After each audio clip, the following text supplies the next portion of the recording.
నమస్తే. శ్రీ పరంజ్యోతి కల్కి అద్భుతాన్ని చూద్దాం. తమిళనాడులోని దిండుగల్కు చెందిన గంగా గారి అనుభవము. ఫిబ్రవరిలో 74,000 దీక్షా యజ్ఞాలు మరియు ఏకం జ్ఞానోదయ ఉత్సవంలో పాల్గొన్న తర్వాత గత కొన్ని నెలలుగా నా అంతరంగ స్థితిలో గుర్తించదగిన మార్పులకు దారితీశాయి.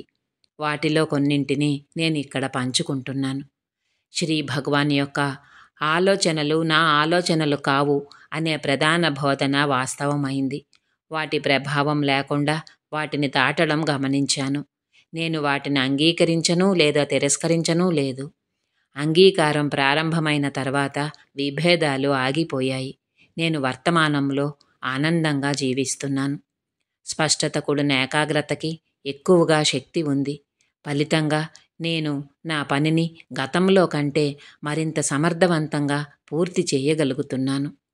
అపారమైన అవగాహన ఉన్నందున నేను ప్రతి క్షణం సాక్షిగా ఉండగలుగుతున్నాను. నా అంతరంగంలోని మార్పుల వలన ఈ రోజుల్లో ఎటువంటి బాధ లేదు. ఈ అంతర్గత మార్పులు నా సంబంధాలను మరింత మెరుగుపరిచాయి.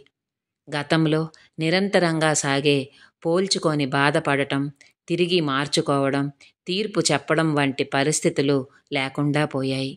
చాలాసార్లు శాంతి మరియు ప్రశాంతతను అనుభవించడం జరుగుతుంది.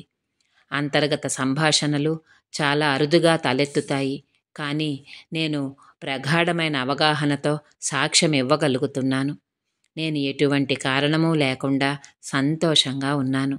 ఈ రోజుల్లో నేను ప్రకృతికి మరింత కట్టుబడి ఉన్నట్లు భావిస్తున్నాను. నా చుట్టూ ఉన్న ప్రతి దాన్ని ఎటువంటి అంతర్గత వ్యాఖ్యానము లేకుండా నేను అనుభవించగలుగుతున్నాను. అంతర్యామిన్, శరీరం పరిధి దాటిన అనుభవాలు, ఇంకా అత్యున్నతమైన స్థితి ఇటీవలి కాలంలో ఎక్కువగా అనుభూతి చెందుతున్నాను. ఈ రోజుల్లో నేను నా శ్రీ అమ్మా భగవాన్తో గాఢమైన అనుబంధంతో ఆనందంగా జీవించగలుగుతున్నాను. ఈ అద్భుతమైన అనుభవాలను ప్రసాదించి నా జీవితాన్ని మరింత విలువైనదిగా చేసినందుకు శ్రీ అమ్మా భగవానుకు నా హృదయపూర్వక కృతజ్ఞతలు.